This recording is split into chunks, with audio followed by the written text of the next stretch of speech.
fuck. Oh my god, I'm gonna have a heart attack. Killing me.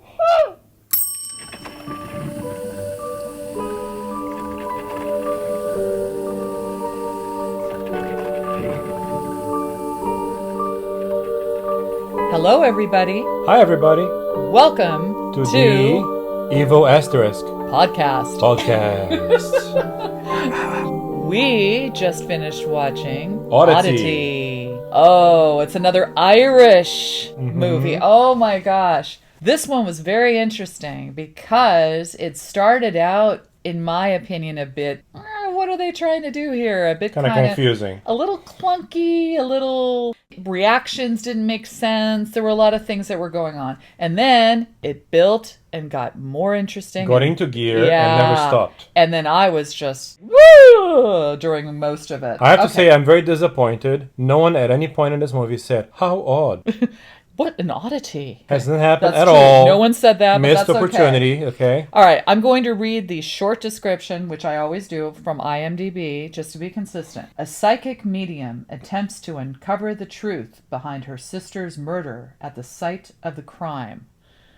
That kind of hiding. I don't know. That kind of the spoils it a little bit. The AMC I don't Plus know. That description kinda, here really kind of gives some stuff away. Yeah, only read the IMDb one. I would always say that. But at the same time, in my opinion, this kind of gives some stuff away. It is the premise, but there's a lot more going on than that. So I wouldn't call it a spoiler. But we often go in cold. We don't know what's going on. We go in. I actually avoided learning idea about this movie as much as I could. I have several friends that saw it and were like going crazy with it. And someone said it's the scariest thing they saw this year in the theater. Yeah. Which I don't think that's it. I think the one with the hand is probably the scariest one. But that was last year. Wasn't that this year? No, because I actually wrote about it at the end of 2023. Okay. Talk to me. Then this could be what the you're talking scariest of this about. year, maybe. Could be. I think some people might not continue to watch it because at the beginning it seemed a little disjointed, not that scary. You're not really sure what's going on. It wasn't intriguing enough at the very beginning. However, there was some foreshadowing that made you want to watch it just to find out how things panned out. But I wasn't expecting a lot because of the way it started. I thought, it seems kind of standard. The premise, which is what I just mentioned, has to do with sisters. They happen to be twins, played by the same actress. Carolyn Bracken. Yeah. So she plays two characters, which is kind of cool. Oh, another thing was really interesting is where it was filmed. It starts out at this really bizarre looking house. It almost looked like a cross between, you mentioned it was churchy. I almost thought it looked like a mosque, and it was. Well, it's medieval. At least it looks like a medieval it looks like mosque. Something out of the 1600s. Yeah. I don't know. And so you had mentioned, well, we know it was filmed in Cork, but there was this particular house name. It's a famous house. Yeah. Let me make sure I have that right. She's in this house and she's getting it set up. I don't know if they're recently married or just moving into this house. They've been married for a little while. I would hope that they were married for what we know what happens later. They should be married for a little while. So it's called the Bantry House. Okay, what is this place? Why are they there? But she's setting things up. There's a lot of foreshadowing. They don't have some of the electricity set up. Her phone doesn't work except for in one place. Because of those stone walls. Yeah, so the walls. So they haven't gotten everything set up yet. There's really thick walls. It's hard to get a signal in. For some reason, she's set up a camera to take pictures. You don't know why she's done that. But yeah, her sister, who happens to be her twin, but we don't find this out for a while. She happens to be very, almost like a medium or psychic, which is what they indicated in the blurb, that she had suggested that she set it up. Because the house is so old and interesting, and maybe it had a history of possibly being haunted. There was like, hey, let's set that up. So she's got the camera set up and it's taking pictures every, I guess, few minutes or so. Or movement, I don't know. It might be movement specific or set off from that. That's happening. And so you're thinking, okay, that's going to be used later. We know that. Then her husband strangely works he's a doctor at for lack of a better word, insane asylum. Yeah, a mental health facility. Mental health facility. Good, thank you. But it is, okay, there's a lot of tropes in this movie. That's a perfect example. It looks like, one of these old, everything's steel, everything's very dark, everybody's dismal. Alone. People are in straitjackets. It's definitely that kind of an old-timey stereotype of a quote-unquote insane asylum. So there he is, and apparently the only doctor there. We don't see anybody else. It's a very sparse place. He has an orderly there who seems, again, it's like Nurse Ratched in male form. It just has that feel to it. It almost feels like a soap opera that's really a horror movie. A lot of very classic elements and that stuff. Not realistic, quote unquote, but what kind of horror movie really is realistic? That's true. Yeah. You don't see the couple together. I mean, they're talking on the phone very briefly. We think that she's talking to him when she says we're connected, but we find out later she's talking to her sister, and that's how they're setting up the camera and everything. So the sisters are very close. Obviously, they're twins, so they would be very close. Before the title of the movie even appears, which is nice, there's a very scary scene that happens where it's so interesting because it reminds me of the campfire ghost stories that you would tell as a child. So there were a few things in this movie where things were unexplained and they never were explained. And it was more of like, oh, okay, you had to figure out how to get the person out of the house. That's why I'm kind of saying that it starts out as a bit clunky, because she had just used her phone. She had left a message for, as we find out later, her sister. We know she had her phone in hand. Somehow she had walked out of the house to her car.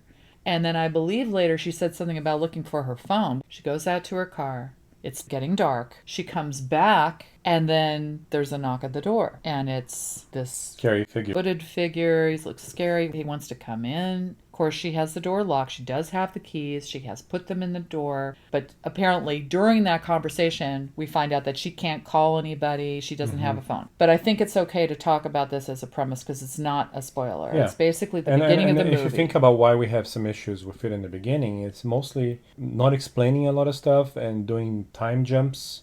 We tell you it's a time jump until a character kind of blurts it out. Like, it's been a year. I'm like, what? Early on, kind of leaves you don't have a safe place to grasp on, to hold on to understand what's going on. Before the name of the movie even pops out, which I thought was really cool. Someone's at the door. They're trying to get in. Going back to the campfire story. They're trying to get in. And she doesn't want to let them in. She discovers during the conversation the person is actually a patient at the asylum, but he says he's not really a patient, he's just staying there, but he's at the asylum. He knows her husband. He mentions him by name, and she's like, oh, which really freaks her out. Why do you want to come in here?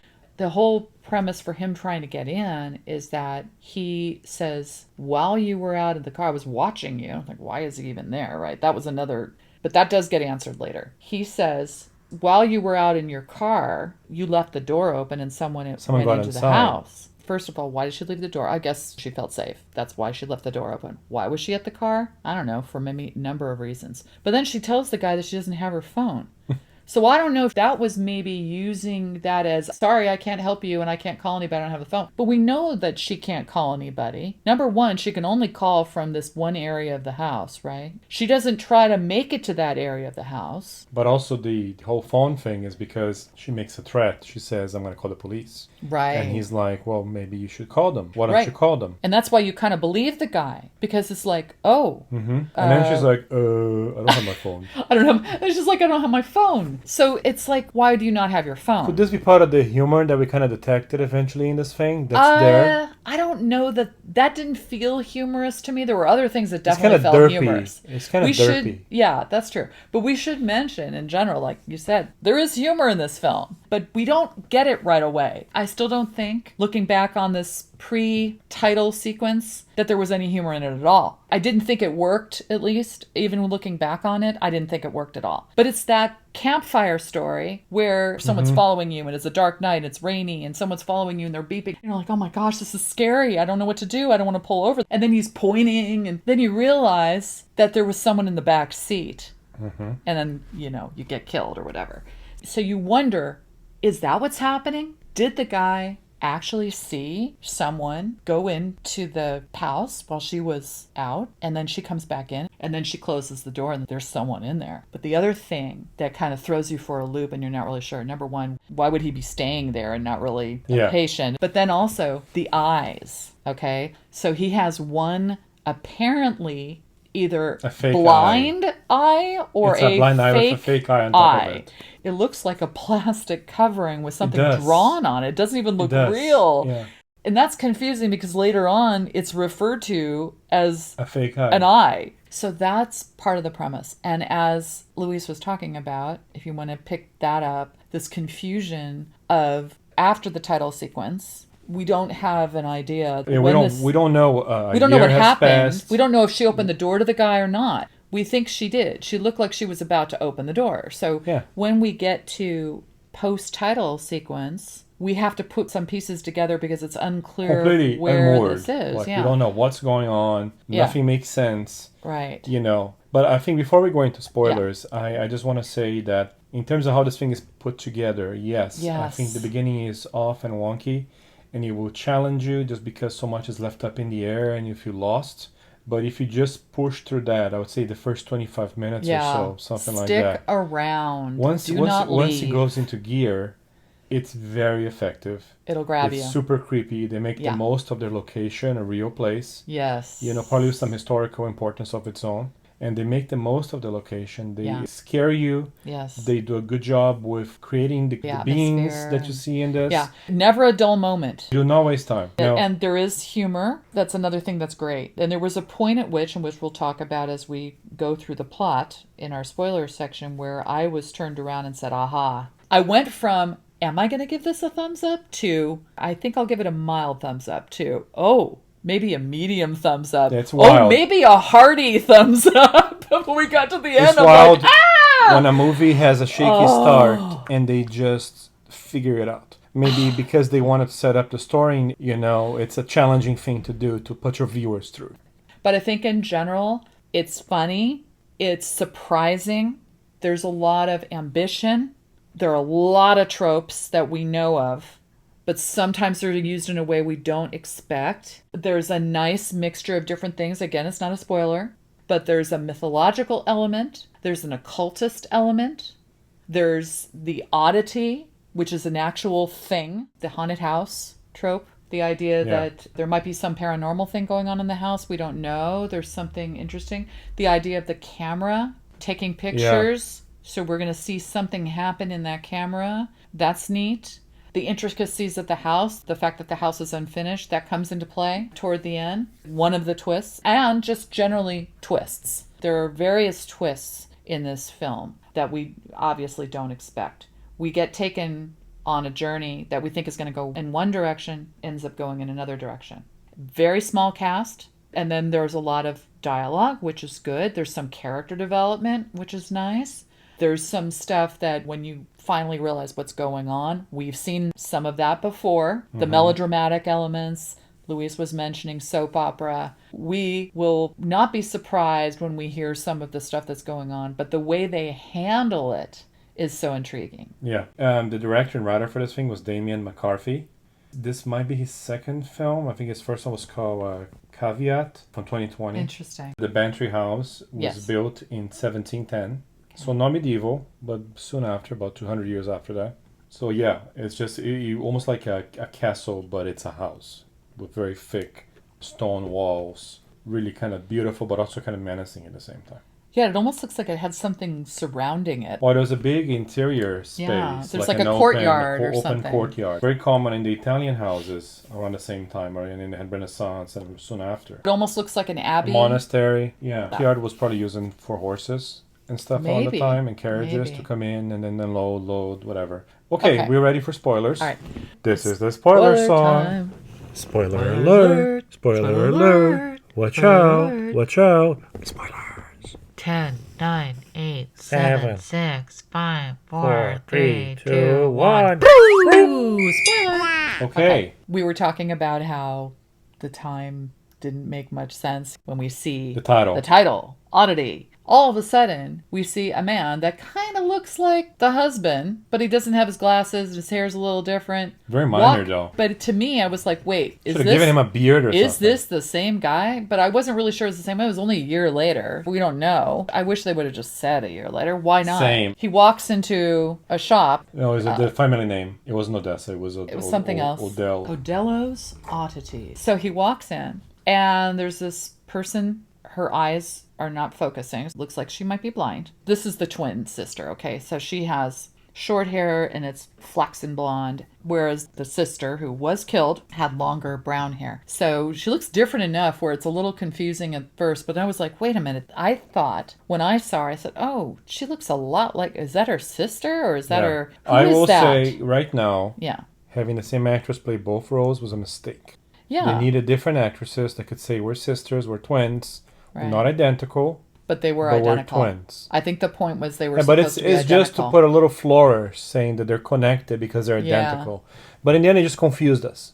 I don't know that So, I was that confused. I was. I recognized her. I think what they shouldn't have done is made her look so different. I think you were confused because you didn't recognize her, whereas I recognized the actress. I was like, oh, her face looks exactly the same as the other person. Who is this person? But you said, oh no, it's not the same actress. So I think you would have wanted them to actually look like twins. Why make them look so incredibly different? And But at anyway. the very least, put a time lapse of like Yeah. the seasons changing. Make the guy walk in with a beard, Or- or something. But he didn't even look the same at first. I was like, is this the same guy? If he had a beard, he would look less like himself. Yeah. I was, So this is this the husband? Because I was confused. It looked like some dude that had wandered into the store. He didn't feel like he really knew the person that was there. That's his sister-in-law. He's acting like he hardly Yeah. knows her. So there were little... And then she hugs him and gives him like a big hug and kind of sniffs his neck and then Oh, I didn't even remember yeah, that. yeah, there was some weird was stuff. weird. I'm like, what is that? Oh, she's Yeah. the sister? Oh, Okay. what? Yeah, it was Oh, a she's little... blind, but she doesn't look like she's blind. Well, it was I so kind confusing. of figured that out Yeah. with the acting, but I think she did a good job. I think I recognized the voice because I had told you the reason why I thought that it was an Irish movie was the original character's voice. And then I was like, wait, that sounds like the same voice, but she doesn't look much like her. But I kind of started to recognize the face because I recognized the voice. There was some clunkiness there in that scene, confusing who these characters were. And then the fact that time had passed. We had to cobble it together. But the main thing here is that it was an awkward scene. It felt like they may not have liked each other, which is probably the case, ultimately. Yeah. And she sort of invites herself over, but at the anniversary of her sister's death, why don't I come over? And he was like, yeah, do that. And I guess thought he would not see her. And it was just sort of nonchalant. But importantly, she shows him one of the oddities that comes into play. She was feeling it when he walked in. Yeah. And it's a bell, that you would have in a hotel. Bing! That kind of bell. I actually have one. Or Breaking Do Bad. I still have that? You do. She kind of says that every single item in her little store is cursed. And the curse is only lifted when someone buys one of them. Which is kind of ridiculous, but it's kind of cheeky and fun to have that happen. And then she introduces this bell. And then, we're introduced to this kind of side story in a way, but it's really, foreshadowing. The curse is only lifted when they buy something. So when someone steals something, she lifts it. it comes back. Yeah. But I don't think that curse meant you're gonna die. She meant things go wrong in someone's life when they steal something But from with her. this particular one, what happens is if you press bing, like I just did, if you press that, apparently that summons a bellboy who haunts this particular curio, Particular object. oddity, and will come running and apparently kill you. Come running to She you. said and that kill two you. people died from having this thing in the past. The doctor's like, oh, I don't believe in that stuff. I'm a skeptic. And she goes, well, both of the previous owners of this bell have died. She has the object now. She will lift the curse if you buy it and will lift the curse of anything else that's in the store.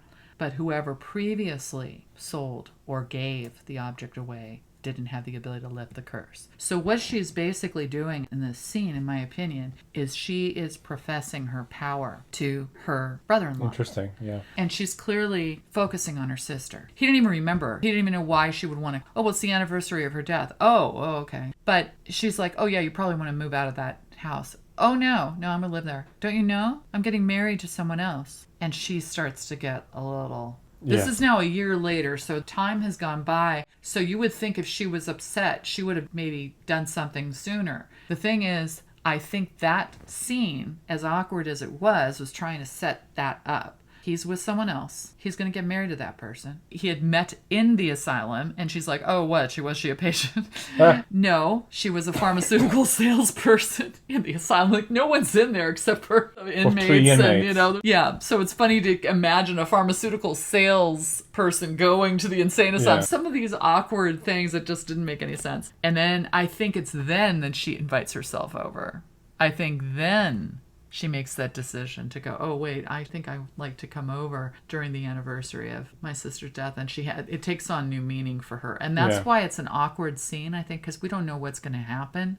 We're definitely confused at that scene. Then we have the situation where there's another character now. Jana. Okay, so she is now in the picture. So now we have the doctor, his fiance, I guess, the twin sister. But also an important element was that the guy with the one eye, Yeah.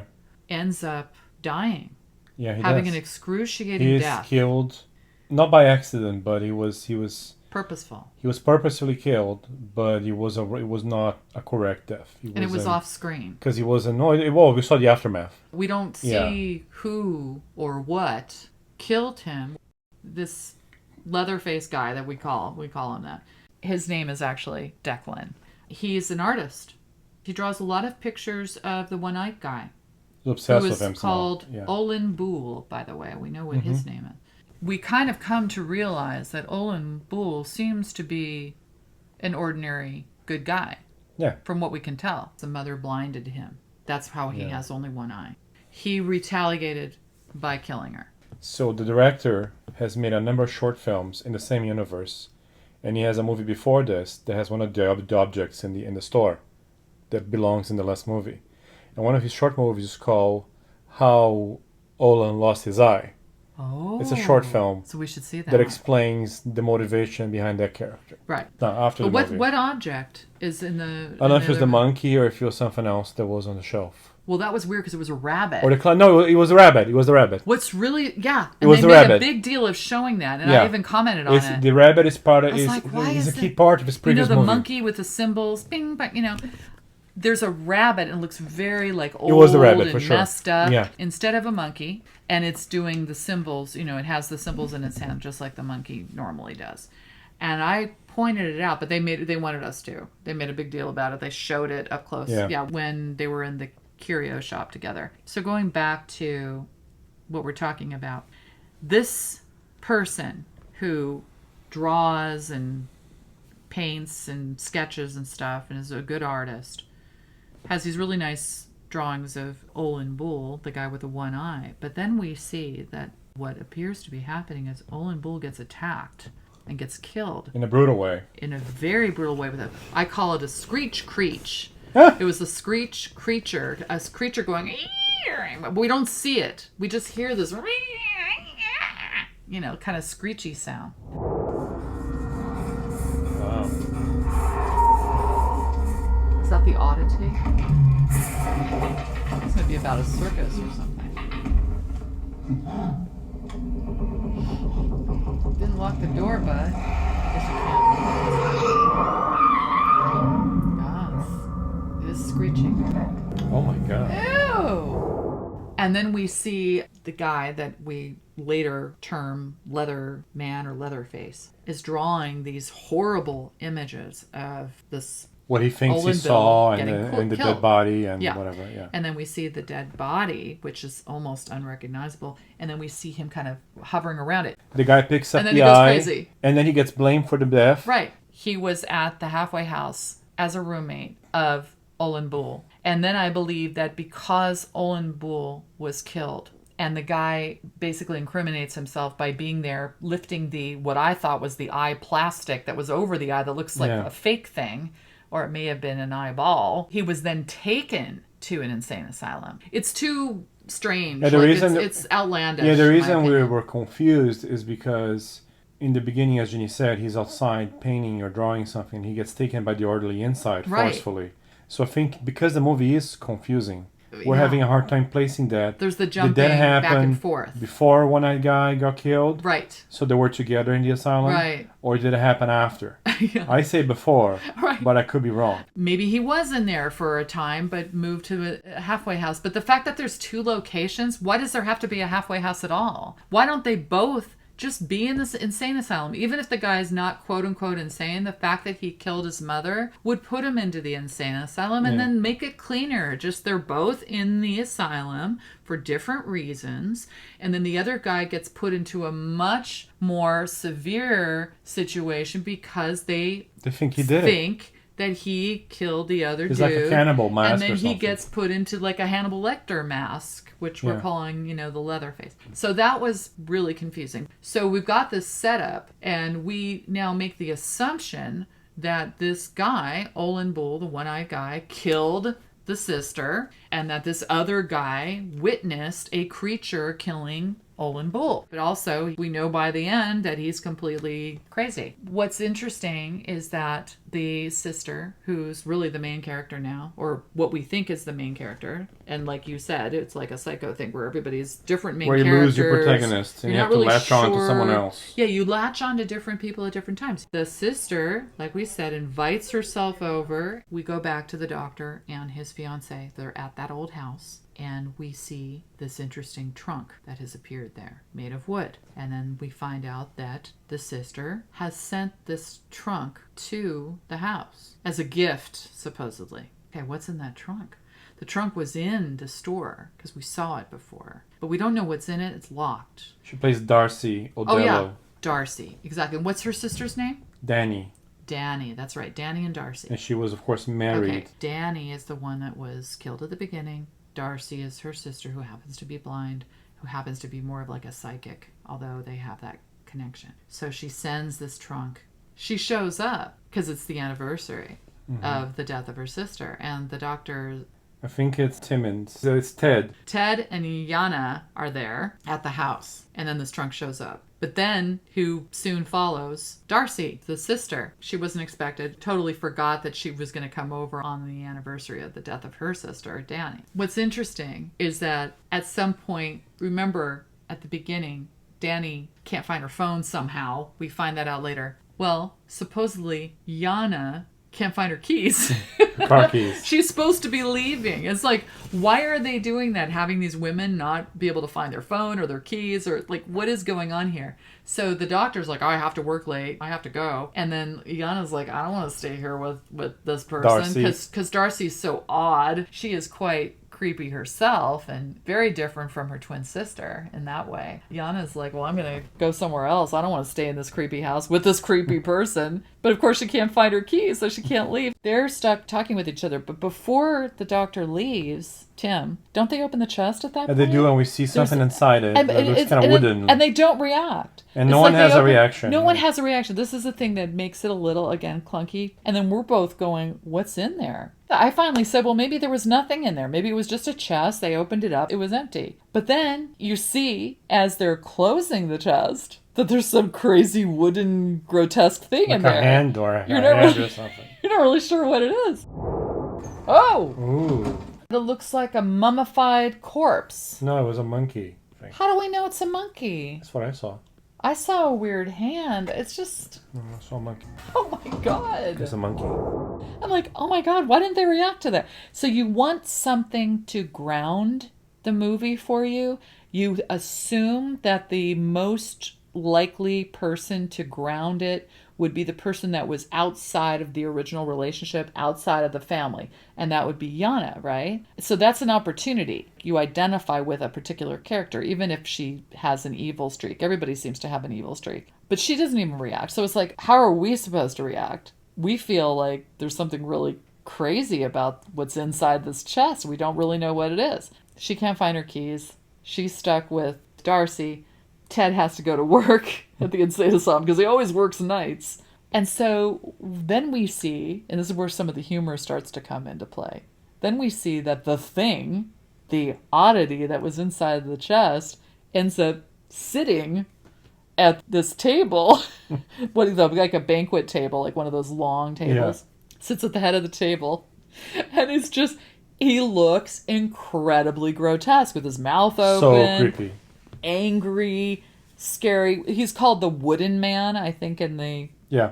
cast information. Here's where the mythology comes in. This Wooden Man is indeed based on the idea of the golem, which is from Jewish mythology / folklore. Or folklore. I was saying how cool it would be to be a Great sculptor. looking creature. Yeah, God. to have created that. Hand and, sculpted. It's just yeah. stunning.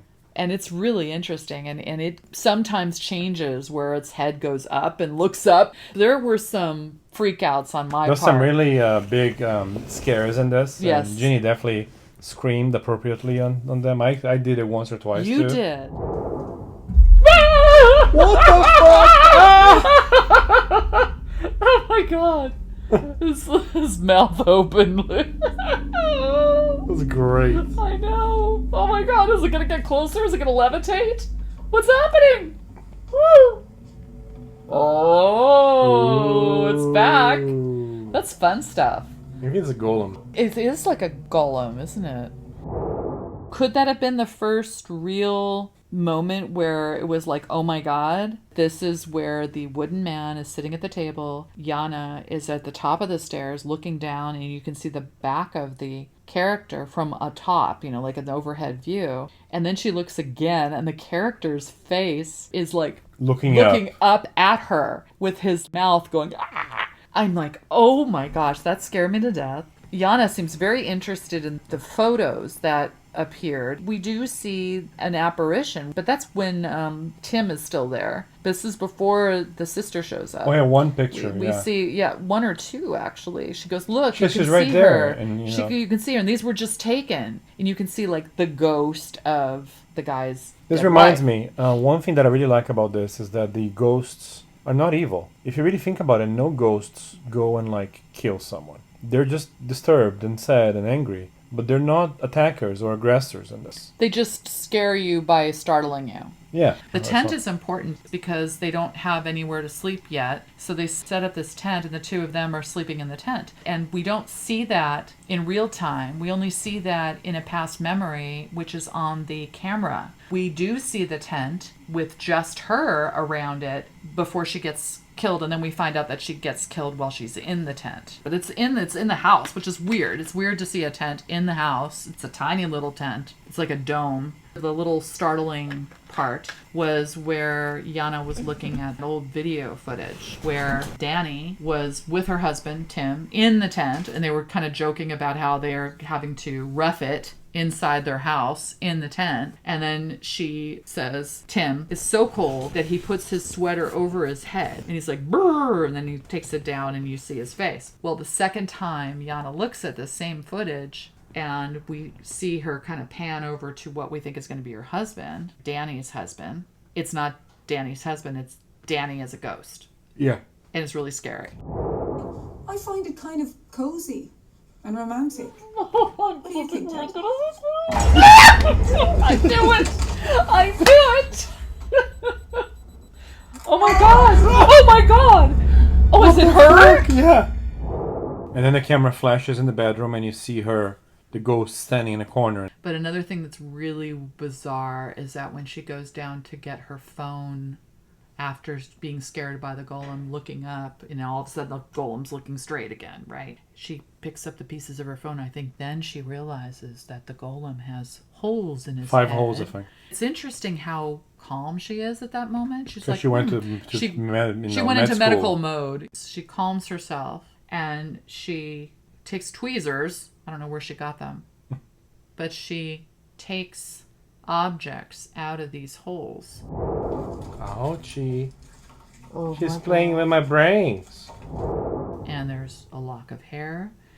There's what looked like a scroll, and then you open it, and it's actually the twins. Picture of the twins. There's another picture of Darcy's dead sister, Danny. And she's kind of looking at all this stuff. Oh, she saw blood. There was a vial of blood. All of a sudden, Darcy, the sister who's slumped over in some sort of trance, immediately gets up and says, Put them back! Yeah. it's like, oh my gosh. So obviously, we start getting the impression that this golem is being controlled and being utilized by Darcy. Darcy. who has this power. And that she's the one, through the golem, who killed one-eyed guy. We do And she find even that out. says, yeah, I did it. I'm going to pay for it. The one-eyed guy did not kill her sister. So somehow Darcy gets her hands on this, what she calls an eyeball, but to us looked like a covering for an eye, which was plastic. It was very strange. It's definitely a curio. It's definitely an oddity. When she touches it, because this is her part of her power, she can touch things and see what happened with the owner, or she gets hired to do this on the side, actually. So she can touch an object and kind of get some information about the object, about the person that owned it, about lots of different things, memories. So she touches the object and she sees through the eyes of Olin that her twin sister did not open the door and let Olin in, had decided against it. And then we see that he witnessed, because it would be his vision, Yeah. right? He witnesses that she goes into the tent because she starts to hear horrible sounds. I don't know how he witnesses it, though. I don't know. And there's someone right outside her tent. And that's also very scary. That's also a really scary moment where she zips the tent closed because she hears something. She realizes, oh my God. Who's going to open the tent? A zipper won't save you. Exactly. That's a good title. Oh my God. That's ridiculous.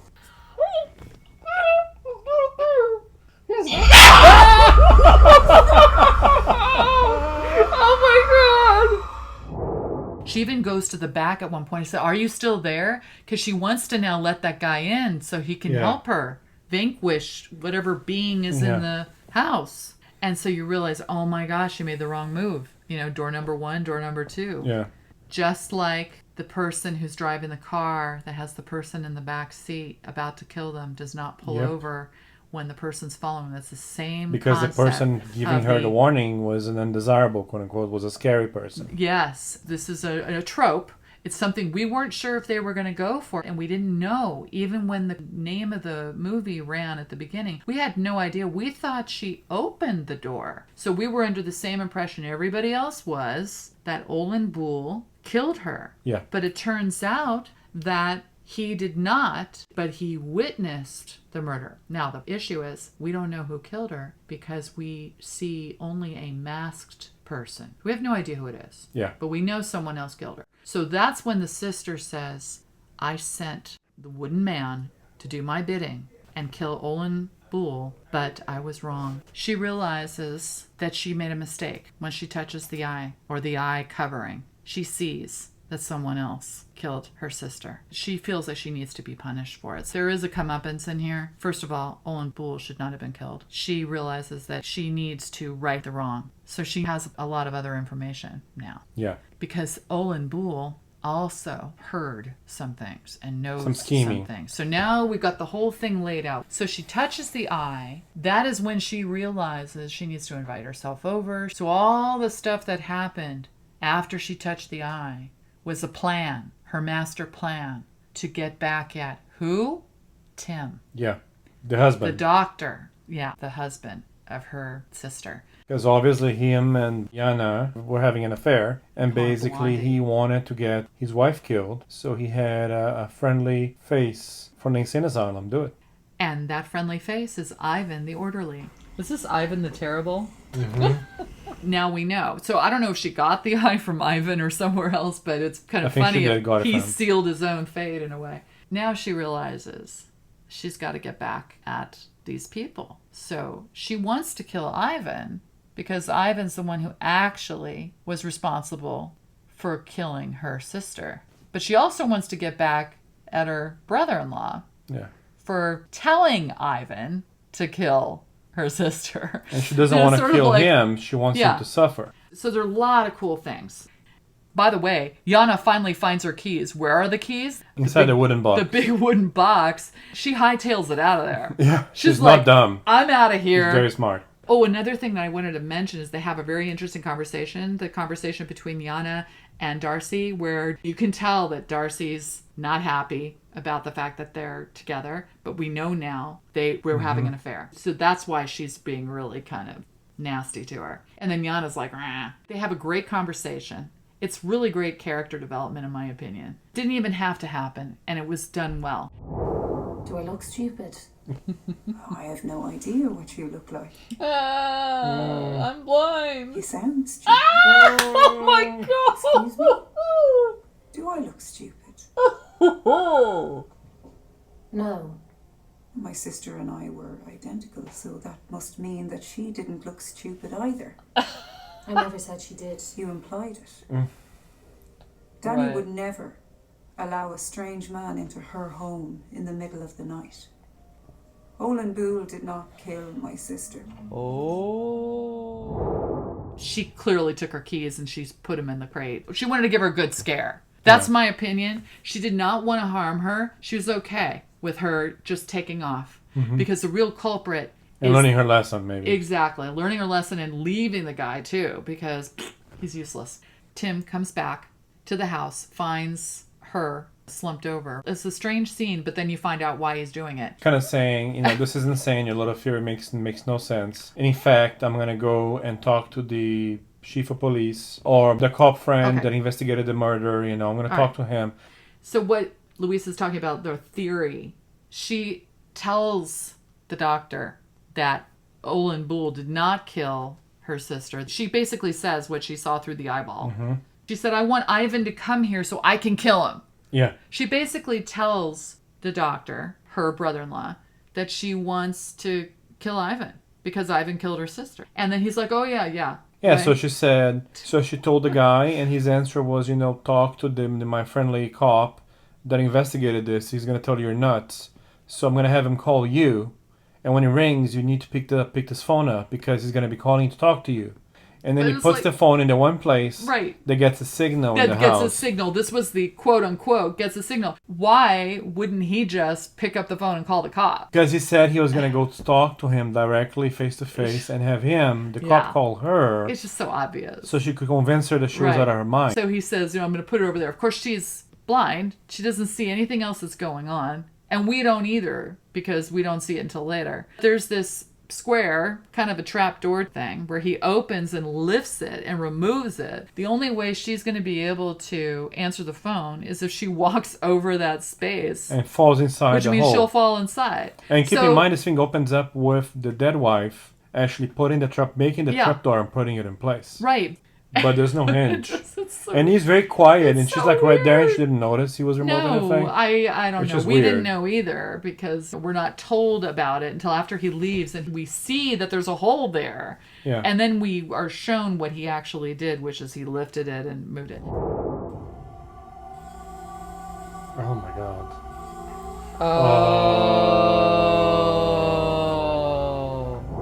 The call is placed and we hear it ring. We hear it ring a lot. And I was thinking, okay, she's going to sense something and she's just not going to answer and she's not going to move. It rings over and over and over and over and over again. Oh, okay, she's not going to move. But no, she runs to the phone and she falls. Yeah. But I think there's a comeuppance element in this. They're trying to punish the characters who have done wrong. Olin Boole should not have been killed. She did that by a golem or a wooden Yeah. man. So she's lying on the ground. I think then Ivan comes over to try to do something, right? Yeah. But she actually, while she's lying there, controls the The golem. golem. He ends up in a hospital. That's right. Or the insane asylum. I think the doctor wants him to make sure she's dead. Yeah. That would be the only reason for him to come over there. Why is he coming Well, over? he called. Yeah, He wasn't sure. They're having this coded conversation on the phone, as if a phone was dropped and damaged instead of a person falling in a hole and basically almost dying. No, but why was Ivan there? He commanded him there because he basically wanted him to get killed, I think, or wanted some. I don't know. Oh, so he wanted her to go ahead with it. Okay. Yeah. All right. But how could she go ahead with it if she's dead? I know. He wanted was her hoping to they would die. kill each other or something. It's a little confusing. Yeah. Maybe he's getting But framed basically what happens for is killing that her? the golem's about to squash him like a melon That's what it when is. she dies. He's going to probably want him to be framed Yeah. for killing and he her. does frame him. I guess he was hoping that he would die too, because she said she was going to do She it. said But she was gonna do it. how can she do it if she's dead? So that's the part that's a little confusing. He assumed she was going to be dead. So why would he have the guy come over and just be at the scene of the crime? I guess that's the only thing, right? Yeah. It doesn't make any sense otherwise. She's trying to control the golem, but she's not able to complete her task because she dies. Then we see that he is back in the insane asylum in a bed, and I guess the insinuation is that he's going to be framed for killing her, because otherwise the doctor is. He's restrained. And then, as I had said to you early on in the movie, this guy seems like he's an inmate himself, I said. Yeah. Well, it turns out that he he was, and he was turned into an orderly to be the guy's thug for I don't know what purpose other than controlling the patients. Yeah, I don't get it. You know, obviously he was recruited to kill his wife. Maybe that was the point at which he was made into an orderly. Yeah. I don't know. And when we think he got away with almost killing the woman, or just, being a nefarious individual and killing the wife, the, letterhead or Letterface, I think it's Letterface, comes out and bites his toes. Right. And that was really creepy. And it's like, wow, this guy's going to suffer. He's going to die, bite by bite, basically. Maybe. And then That's his what is punishment. left? Well, what is left is the doctor's alive. Yana, whatever her name is gone. And a little package arrives for the doctor. At the manor for the doctor at his house. And it's a neat little box with a very special item inside. What could it be? So at this point, Jeannie is like freaking out and grabbing her face and thinking some horrible thing is going to happen. was But basically, so the guy scared. hits that thing once or twice. And at first, nothing happens. And then they do another one of those really nice, clean cuts. And we see the bellhop. But it goes on for a long time. That's why it's interesting cinema. We don't know if he's going to press the button, first of all. He just sits there and looks at it. This is a nice bookend because at the beginning, when he goes into the oddity shop, he says to Darcy, "Oh, I don't believe in any of that." And Darcy's telling him, "Well, the last two people that owned this bell died." He's like, whatever. She tells the story about the fact that it's haunted by a bellhop is going to run over to you and kill you. And he's like, ha ha ha. But the fact that he sits there and he looks at it for a long time, it's a nice private moment for a character to just be like, oh, come on. I don't believe in this stuff. I don't. Yeah. But then he looks at it and he looks kind of seriously at it. You can see the churning. Because of all the crazy things that have been going on, he's just starting to wonder. And then he finally goes to his true self, which is a skeptic. He presses the button. And then he waits. And the masterful element at the end is all these little shots, different areas of the house, and where he is, and then his face. And he looks around. It goes on, seemingly, for many minutes. Foreboding. Oh my God. And then it's a split second at the very end. The bellhop's right behind him. Yeah, very subtle. And it was just like, It's clean there he cut, is. straight cut. Boom. And then it ends. I told you I wanted to see that bellboy. Yeah, I have to give it Surprising. a hearty thumbs up. 2 thumbs up. We have 2 thumbs up. Each have 1 thumb only. 2 thumbs 2 up. thumbs up. Go Okay. watch it. Yeah, go watch it. See you later. See you later. Bye. For now. For now.